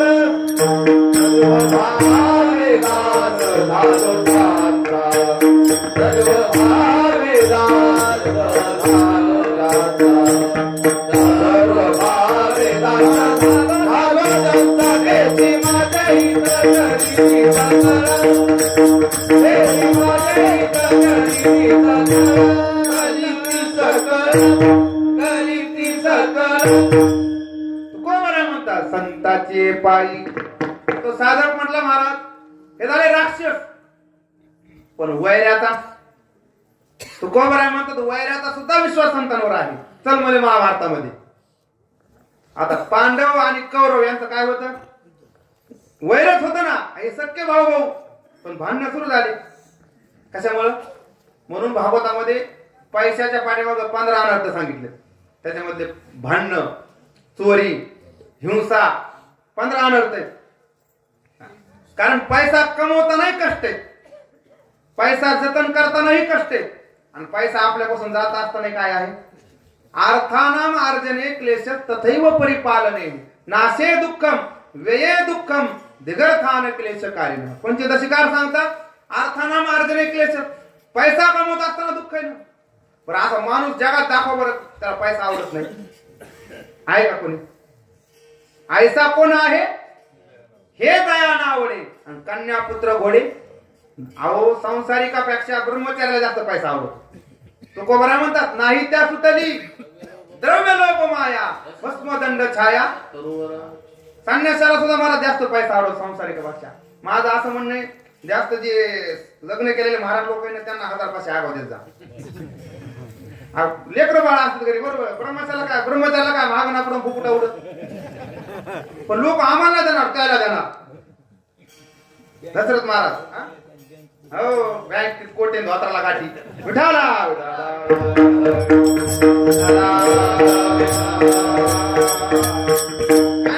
संन्यासीत ना पैसे गोळा करतात ते काय एखाद्या विद्यार्थ्याला देत नाही. भावाचा पोरगा आणते तर मोठा दोषी देत. मग लग्न केलं काय हरकत आहे, तू आज बसू तरी भोपाय त्याच्यावर. लग्न करायचं नाही, संन्यासी राहायचं, ब्रह्मचारी राहायचं, मोठं बांधायचे, हे करायचं, गड बांधायचे आणि त्याच्यावर पुतण्या आणायचा किंवा भावाचा दुसऱ्या एखाद्या बहिणीचा मुलगा आणून बसवायचा. त्याच्यापेक्षा एखाद्या विद्यार्थ्याला शिकव, हजारो विद्यार्थी त्या पैशाच्या त्याच्यावर शिकव. आपला मुद्दा होता पैसा कोणाला आवडत नाही, प्रत्येकाला पैसा आवडतो. पैशामुळे भांडण झालं कौरवांचं. आणि काय मागितलं होतं पांडवांनी? फक्त किती गावं? 5 गावं. काढचे का आपले रेदुरी, कौडगाव, भाजी, रामपुरी, मूर्ती असे नाही. 5 गावं मागितले होते. पण दुर्योधन मला जेवढा वाईट होता, दुर्योधन मला 5 गावं नाही, सुईच्या अग्रभागाव, सुईच्या टोकाच्या अग्रभागाव बसेल इतकी माती सुद्धा जाणार नाही म्हणलं मी त्यांना. दुर्योधन एवढा वाईट होता. ह्याच्यामध्ये महाभारतामध्ये वर्णन आलेलं आहे. तुम्ही म्हणतात वाचलंय का? मी 6 खंड आणलेत महाभारताचे, वाचून सांगतोय. त्याच्यामध्ये असं वर्णन आहे, ज्यावेळेस विदुर काका सांगू लागले कोणाला, धृतराष्ट्राला, की तू काय कर, सर्व कुळाचा नाश होईल याच्या अगोदर तुझ्या सर्व कुळाला लागलेला जो किडा आहे ना, किडा जसं एखाद्या झाडाला किडा लागतो ना, पण ते दिसत नाही, आतून पोखरीतो, पण वार आले का काय ते झाड बांधून पडतं खाली, कळत नाही ते. तसं म्हणे तुझ्या कौरव कुळाला लागलेला किडा म्हणजे हा दुर्योधन आहे, तू याला बाजूला काढ, तर सर्व कुळाचं कल्याण होईल, चांगलं होईल. पण महाराज धृतराष्ट्र म्हणला तू सांगतोस ते बरोबर आहे आणि हे मला बी कळतंय, पण दुर्योधन असा एवढा दुष्ट आहे म्हटले, दुर्योधनाची माझ्या अंगात सावली पडली की माझी बुद्धी बदलती. माणसं म्हणतात ना काय काय एखाद्या ह्या माणसाची सावली सुद्धा अंग आणल्या पाहिजे बघा, एवढा वाईट माणूस. तसा दुर्योधन होता महाराज. आणि दुर्योधनाचं पांडवांचं वैरच होतं. पण दुर्योधनाने नारदाला विचारलं की नारदा मला वज्रदेव व्हायचंय, मी काय करावं लागेल? त्यावेळेस महाराज, पण नारद व्यक्ती अशी महाराज, नारद देवाकडे गेले तरी तेवढाच मान आणि राक्षसाकडे वैऱ्याकडे गेले तरी त्याच्या डबल मान, कारण नारदा जीवनच होतं महाराज. नसावे ओशाळ मग मानी ती सकळ. माणसाला ओशाळ नसलं पाहिजे, म्हणजे लावाला करणार नसलं पाहिजे, अंतकरणामध्ये द्वेष नसला पाहिजे, मत्सर नसला पाहिजे, तर लोक मानतात महाराज. काय काय गावात असतात माणसं बघा, ते इकडच्या पार्टीकडे गेले तरी लोक त्याला वा वा म्हणतात, इकडे आले तरी त्यांना ते माणसं चांगलेच असतात. तसे नारद होते मला, देवाकडे गेले तरी तसंच आणि राक्षसांकडे गेले तरी तसंच. नारदाने विचारलं वज्रदेव व्हायचे, ते म्हणजे वज्रदेव व्हायचा उपाय तुमच्या घरातच आहे म्हटले. म्हणजे कोणा म्हणे धर्मराजाला विचार. दुर्योधन म्हटला नारदा, आम्ही तुम्ही चांगला सल्ला देता म्हणून तुमच्याकडे आलो, तुम्ही काय सांगतात धर्मराजाकडे आले, त्यांना तर आम्हाला मारायचे आणि त्याच्यासाठी वज्रदेव व्हायचे, त्यांना कसं विचारू मी? पण नारद म्हटले तो जरी तुमचे वैरी असले तरी पण धर्म असा आहे महाराज, धर्म कधीच खोटं बोलणार नाही. मग शेवटी दुर्योधन महाराज धर्मराजाकडे आला, धर्मराजाला विचारलं वज्रदेव व्हायचे काय उपाय आहे? धर्मराजाने उपाय सांगितला, तुझ्या आईसमोर तू नग्न अवस्थेमध्ये जा गांधारीच्या, आणि तुला जर नकशिकांत जर पाहिलं तर तू वज्रदेव होशील. मग मध्ये देवानं आडकाठी घातली, सर्वांना ज्ञात आहे. कारण कौरवाला महाराज एखाद्या वेळेस देव विश्वासघात करीन पण संत विश्वासघात करणार नाही. त्यांचा कौरवांचा विश्वासघात देवानच केला, देवानच मध्ये सांगितलं असं असं कर म्हणून. पण नाथ महाराज म्हणतात भागवतामध्ये उभी, धर्मराज असे आहेत की धर्मराज खोटं बोलले नाही. करावया पांडव निर्दळन वज्रदेवी व्हावया आपण, वर्म पुसे दुर्योधन धर्म असत्य वचन नवदे. म्हणजे वैऱ्याचा सुद्धा विश्वास कोणावर आहे? संतांवर. म्हणून तो कोबरा म्हणतात संताची पायी हा माझा विश्वास. चला आणखीन बघा तुम्ही, आता हिरण्यकश्यप कसा होता? त्यानं तर महाराज नाव घेऊन येते देवाचे आणि हे ब्रेद हिरण्यकश्यपूचे. पण महाराज देव बी आता चतुर आहे, देव कधी कोणाची कुठून हवा काढेल काय सांगता येत नाही. म्हणून माणसानं कोणीच असं समजायला की माझ्यासारखा चतुर मीच आहे. अरे तुझ्यासारखा चतुराला जन्माला घालणारा तू किती चतुर असेल? त्याच्याच कुळामध्ये महाराज पोरगा असं जन्माला घातलं ते भाजल्याशिवाय राहत नव्हतं. म्हणून तर हिरण्यकश्यप म्हणतो आमचे कुळी नवते आईसे हेची पिशे निवाडले काय करू पोराला गली तक हरी वाट देवरानी. आमचे कुळी नवते आईसे हेची पिशे निवाडले काय करू पोराला गली तक हरी वाट देवरानी.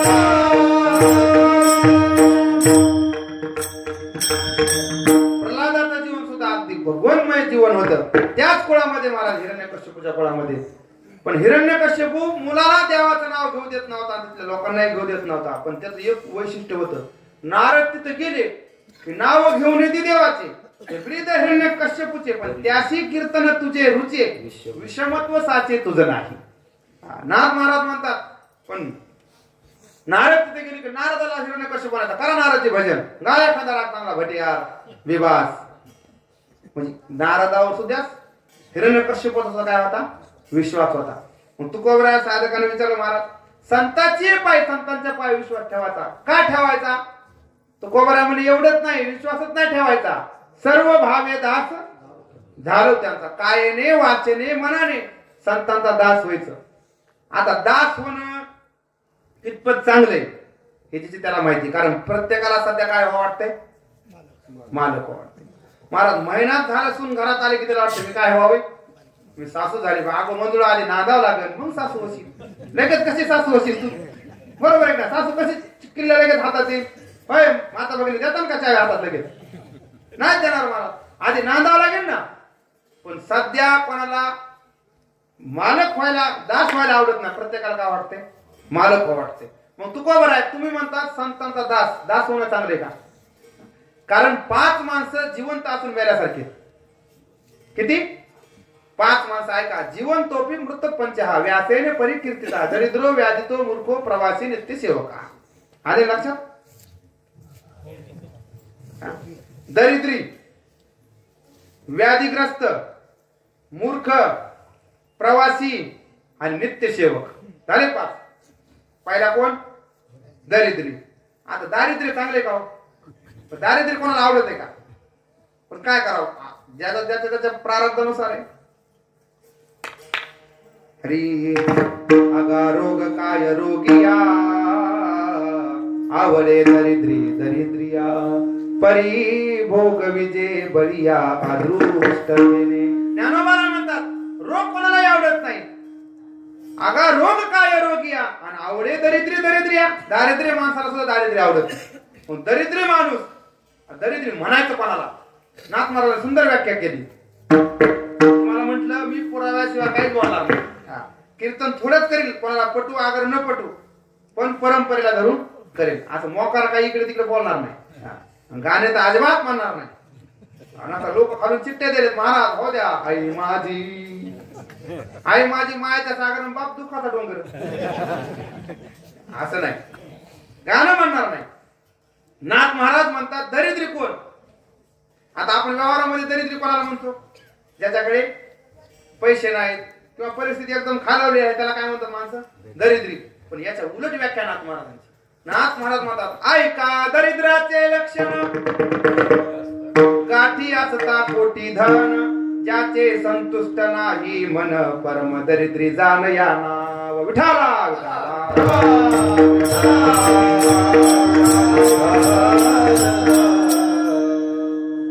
कीर्तन बोर नाही होईल चहा सांगायचं एकदा.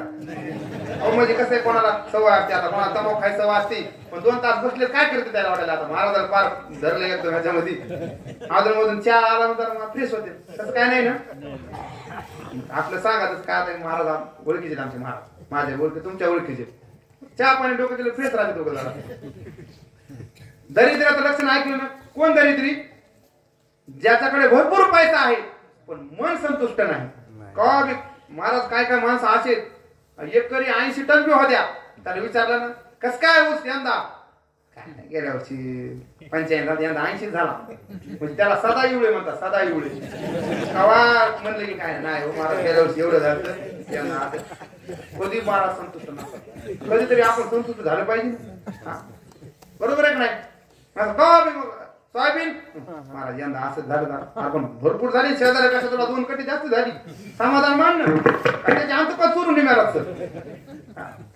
ऐका दरिद्राचे लक्षण कुटी असता गाठी धन ज्याचे संतुष्ट नाही म्हण परम दरिद्री जाण या नाव. नाथ महाराज म्हणतात तो दरिद्री कारण दारिद्र्य जीवन हे कोणालाही आवडत नाही म्हणून दरिद्री माणूस जिवंत असून मेल्यासारखा आहे. आणि भावकीत तर दारिद्र्य माणसाला राहणं कठीण आहे महाराज. सगळे भावकी श्रीमंत हाच एकटा गरीबा जगतो का जिवंत. दारिद्र्य जीवन एक जिवंत असून मेल्यासारखं आहे. बघा आता दरिद्री दुसरा आहे व्याधीग्रस्त.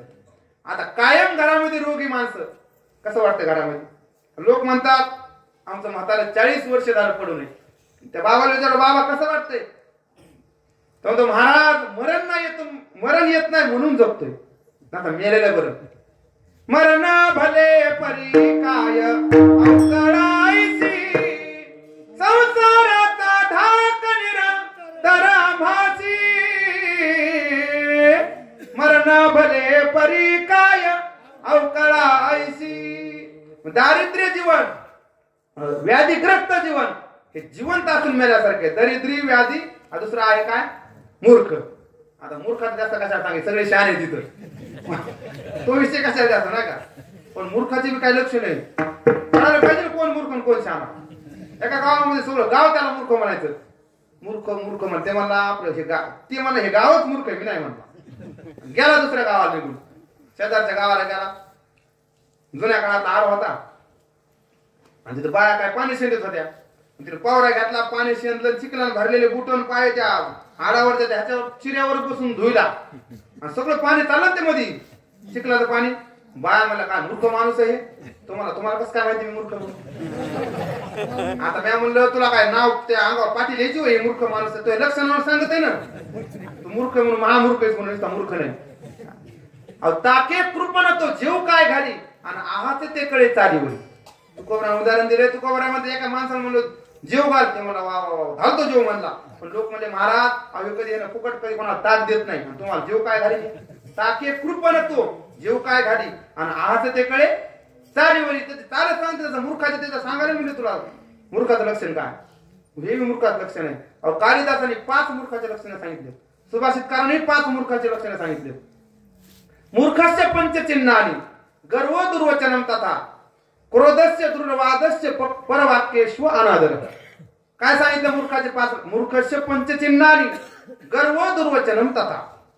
गर्विष्ठ, अति गर्विष्ठ असणं हे मूर्खाचं लक्षण आहे. दुर्वचनम, वाईट बोलणे, टाकून बोलणे, टोचून बोलणे, हे माता भगिनीकडले असते. लेखी बोले सुनेला म्हातारी जेवायला बसली, सुनानं आणून दिलं ताक. मस्त सकाळी सकाळी 9:30 वाजता ऊन पडलेलं होतं. म्हातारीला मस्त जेवारीची भाकर आणून दिली नाही का, चुलीवर भाजून आणून दिली, हरभऱ्याची भाजी दिली, मस्त दिली. पण आता सुनाकून काय झालं, भाजी थोडं मीठ कमी पडलं, लेकरवाळी होती लक्षात राहिलं नाही, मीठ कमी पडलं. म्हातारीने एक घास घेतला, म्हाताऱ्याच्या लक्षात आलं मीठ कमी पडलं. म्हातारीने म्हणायचं ना सुनबाई भाजीत मीठ कमी, मीठ आणून दी. पण म्हातारी एवढी बिलिंदर, म्हातारी तसं नाही म्हणली. म्हातारी काय म्हणली, शेजारी नातो अभ्यास करू लागला. म्हणजे बाळू काय करतो, आजी अभ्यास करतो. अभ्यास करून काय होणार, अगं आजी मी आता 12वीला मी पास होईल, पुढे मला चांगली नोकरी लागेल. बरोबर बरोबर, नोकरी लागल्यावर अगं आजी माझ्याकडे पैसा भरपूर येईल. असं आहे का, मग काय कर, तुला भरपूर पैसे आले ना त्याच्यातले 100 रुपये तुझ्या मायला देईन, तिला मला मिठाचा पुडा आण. म्हातारीने किती रान उरकिलं. घरात भांडणे ह्याच्यामुळेच आहेत महाराज, दुसरे भांडणं नाही.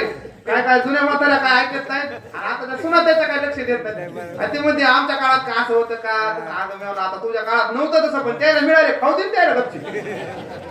तुझ्या काळात नव्हतं, तू खाशील काय. तुम्हाला आंबडे बरबडे याच्या भाकरी होत्या, जुने लोक सांगतात बाबा बिडू खाल्ले कुठं काय खाल्लं. त्या काळात नव्हतं, आता आम्हाला मिळालं ते बी खायचं नाही का. आम्ही शिळे कुटके खाल्ले म्हणजे आम्ही ताजी भाकरी करायच्या, पुन्हा त्या शिळ्या करायच्या, मग त्याचे कुटके खायचे. असं आहे का, आपलं प्रारब्ध चांगलंय.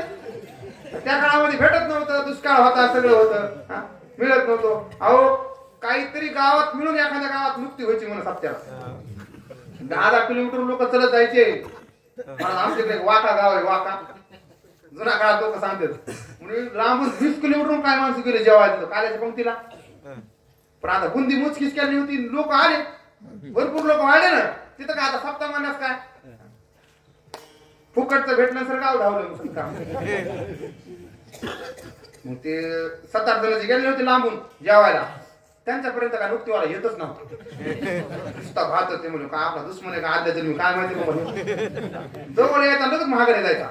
मला तिसऱ्यांदा ते वाहन नुकती नुकती नुकती मध्ये आला की दोघांच्या त्याच्या हातात धरले, एकानं गालगोचे धरले. म्हणजे काय रे बाबा काय तो आम्ही काय बांध कोरलाय का काय, इथून महागारी चालला खाऊ दे नुकती आम्हाला फुकटची तरी. त्या काळात बुंदीसाठी लोक 10 किलोमीटर जायचे. आता जुन्या काळामध्ये होत तसं. आता पण एवढं लक्षात ठेवा, अजून 2050 हा सुद्धा अन्नाचा दुष्काळ पडेल. कारण का तुम्हाला सांगतो, आज जर मोठ्या मोठ्या लग्नाला आपण जर गेलो तर लोक चेंडू फेकल्याने गुलाबजामुन डब्यामध्ये फेकून देतात, खात नाहीत. आणि लोक मी महाराज एवढे दलिंदर येतं, ते यजमान सुद्धा ज्याला शुगर आहे ना त्याला म्हणजे घ्या ना गुलाबजामुन, घ्या ना गुलाबजामुन. त्याला खाताच येत नाही, देव खाऊच देत नाही, तू त्याला वाढीतोस. बिचारा शेतकरी आला त्याला वाढणार 10-15 खाईन ते झटक्या. ती खात्या देवाला निवड चिखला पाऊस काय करायचा त्याला आग्रह करते बाया सुद्धा मला श्रीमंताची बाई आली घरी जेव्हा तिला आग्रह कुरकुर वाढीत घ्या काकू घ्या काकू आपण सकाळी पण होऊन आलेली असते तेव्हा तुमच्या कशाला खायची तिला म्हणते घ्या काकू शेतकऱ्याची आली गरीबाच्या तिला वाढन ती 4 माणसं तिच्या घरी खाते ना उलट झालंय सगळं म्हणून तर मृत्यू लोकांचे उपराटे असं झालंय सध्या. पण काही दिवसानं आपण जर अन्न जर जपून नाही वापरलं तरी सुद्धा आपल्याला सहन करावं लागणार आहे. आज बघा तुम्ही जुन्या बाया भाकरीचे कुटक्यात हे करायचे ते पोहे करायचे कांदा हे टाकून सकाळचा रात्रचा भात सकाळी परतून खायच्या. आताच्या सुनांना तुम्ही म्हणता सासवालाच बोलले सुना सुद्धा लक्षात घ्या हे सुद्धा त्यांचं आपण शिकलं पाहिजे. जुन्या म्हाताऱ्याने ते सुद्धा तेवढं सांभाळलं. मी तर असं म्हणतो ह्या म्हाताऱ्याने जर जेमने आपल्यासाठी राम महाराज कमवून नसत्या ठेवल्या आणि ह्या म्हाताऱ्याने सुद्धा म्हाताऱ्या गोव्याला घेऊन फिरायला गेले असते जेमनी इकून आपल्याला काय मिळालं असतं ह्यानं सुद्धा मला जेमनी कमवून ठेवल्या भरपूर झालं आपल्यासाठी.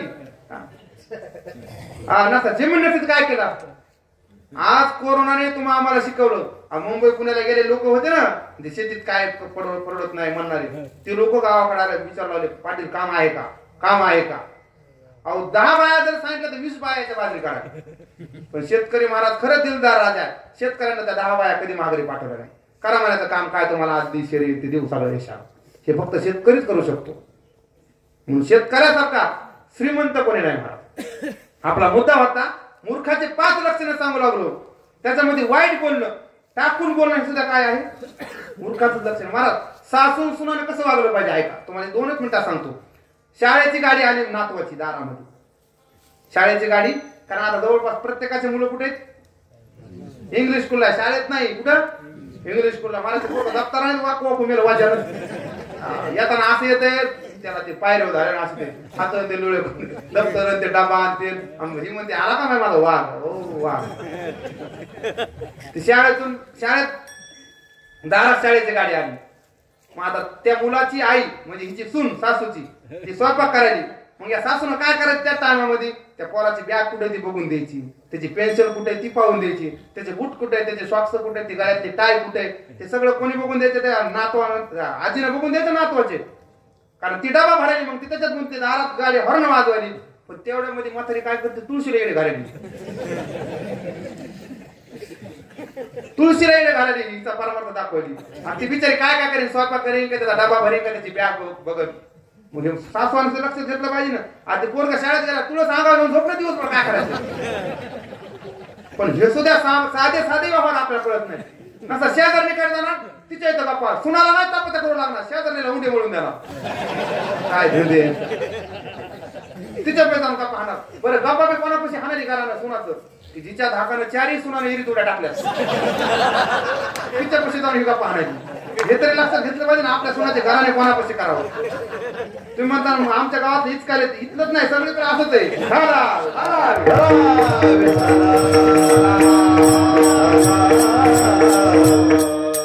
तुम्हाला राग आला तरी येऊ द्या पण सत्य आहे का नाही आहेत का नाही म्हाताऱ्या प्रत्येक गावात अशा. तुमच्या इथं नाही ती सोडून द्या इथला विषय जाऊ द्या. कसं असतं तुमच्या गावात आमच्या गावच्या सांगतो तिकडे गेला इकडे सांगायचं दुसऱ्या आणत तरी कुठून. दुर्वचनम वाईट बोलणं टाकून बोलणं सुद्धा मूर्खाचं लक्षण. मूर्खस्य पंचचिन्हानी गर्व दुर्वचनम क्रोधस्य दृढवादस्य परवाक्य. अति क्रोध सुद्धा चांगलं नाही.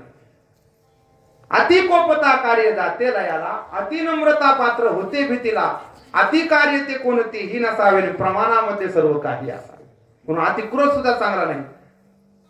दुसऱ्याला टाकून बोलणं परवाक्य शिव अनादर दुसऱ्याच्या बोलण्याचा अनादर करणे हे सुद्धा मूर्खाचं लक्षण आहे. अजून 5 लक्षण आहेत. खादम न गच्छामि हासम न जल्पे कृतम न मन्ये गतम न शोचामि द्वाभ्याम तृतीयो न भवामि राजम किम कारणे भोज भवामि मूर्ख.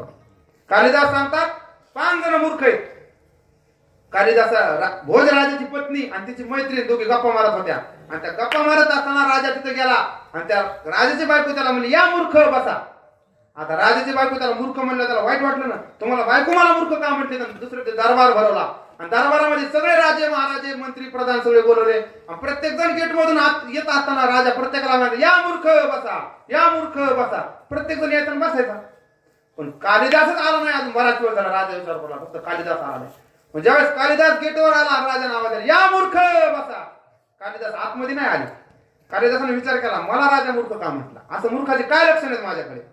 मग त्यावेळेस कालिदासाने त्या राजाला सांगितलं, राजे साहेब तुम्ही मला मूर्ख का म्हटलात, असं मूर्खाचं कोणतं लक्षण आहे माझ्याकडे. कारण मग त्यावेळेस ते मला मूर्खाचे लक्षण मी सांगतो तुम्हाला. खादम ना गच्छामी, जो खात खात चालतो तो मूर्ख. खादम ना गच्छामी हसम ना जल्पे, जो विनाकारण हसतो तो एक मूर्ख.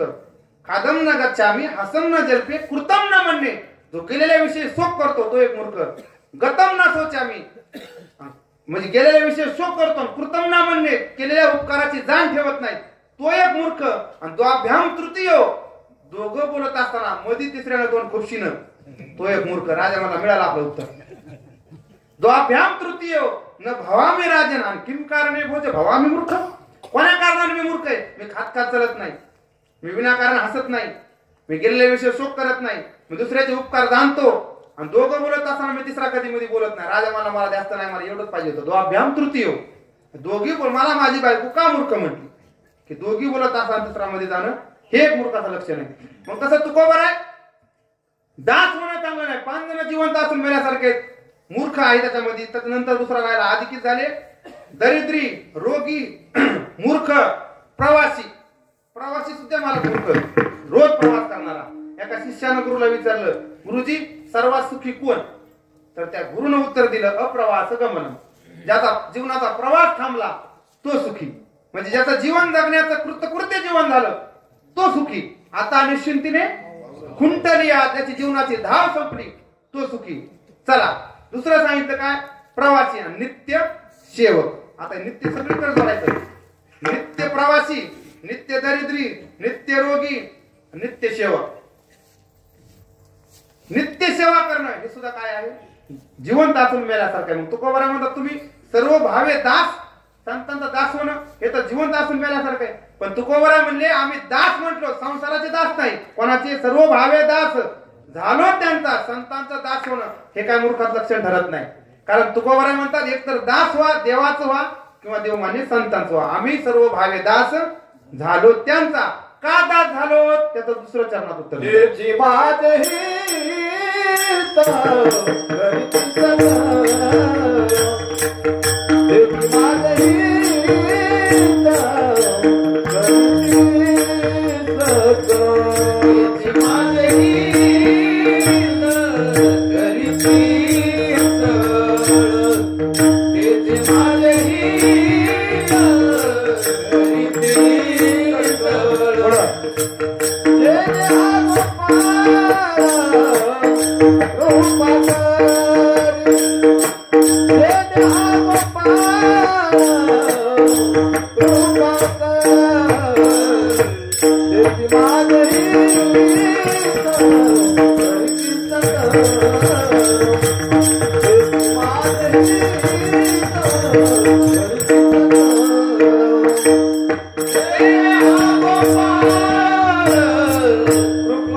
जगामध्ये हित करणारे कोण आहेत, त्याचे माझे हित. आणि करीती खरं हित करणारे कोण आहेत आपले, फक्त संत आहेत. त्याची माझे हित करीते सकळ, जेने हा गोपाळ कृपा करी भागलिया माझ वाहातील कडिये.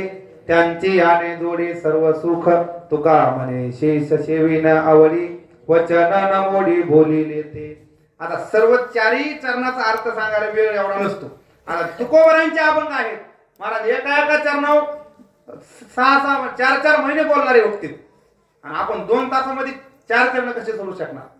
माझ्या जेवढं बुद्धीला तुम्ही म्हणता मग तुला पुढचं येतच नसल, असं वेळ अवघड लोकांचं. कीर्तन लांबवलं मेल्याला कधी भेटलो का काय माहिती कुठं, आणि कीर्तन लवकर संपले, लोक त्याचं भांडवल संपलं. तुम्ही जर म्हटले लांबवा तर मी 3 चरणाचा अजून अर्थ एका तासात सांगतो. सांगायचा का एक बघा, आता आंबट झाली माणसं सगळी, त्याच्यामुळे लय लांबवलेलं चांगलं नसते. आपल्या मापामध्ये. कारण कसं किती जरी पहिलं महाग असले तरी आपला बांध आला की आपले पाहिजे. शेजाऱ्याच्या हातात शेतात कशाला घालायचं. पुन्हा आता 11 वाजले, जगलो वाटलं तर तुम्ही पुढे बोलवलं तुम्ही म्हणता परत यायचंच का. तसं बी काय नाही. तुम्ही म्हटले पुढच्या वर्षी हेच आपण घ्या 3 चरण सोडा तरी सोडायला तयार आहे. तसं काय नाही. आम्हाला जोग महाराज संस्थेने भरपूर दिले. आम्ही काय असे हे बी नाही आणि महागा लागे बी नाही. तर त्याच्यामुळं 11 वाजले, मला दिलेला टाइम तेवढा बरोबर संपलेला आहे. जास्त चांगलं बी नसतं. करायच्या आत आकारलं पाहिजे नाही. लोक दुसऱ्या दिवशी लोक महाराज होता चांगला कडे पण टायमाचं काय भांडण नव्हतं असं कोणी म्हणायला नको. एकदा मला महाराज तुमचं कीर्तन लय आवडलं. मी लय म्हणजे काय, मला एक वाक्य लय आवडलं. म्हणलो काय, मला एवढं बोलून माझे हे 2 शब्द मी संपवतो. हे 2च शब्द मला आवडले आपल्याला. मग असं कोणी म्हणायला नको. म्हणून झालेली सेवा आयुष्य माऊली ज्ञानावर आहे. सद्गुरु जोग महाराज संत नारायण बाबा मारुतीरायाच्या चरणी समर्पित करून सेवेला पूर्णारंभ देत आहे. पायाच्या प्रसादे काही बोलिलो विनोदे मज क्षमा करणे संती नोहे अंगभूत युक्ती नोहे हा उपदेश तुमचे बडबडिलो शेष तुमच्या कृपेचे पोसणे जन्मो जन्मी तुका म्हणे ज्ञानेश्वर माऊली ज्ञानेश्वर क्षमा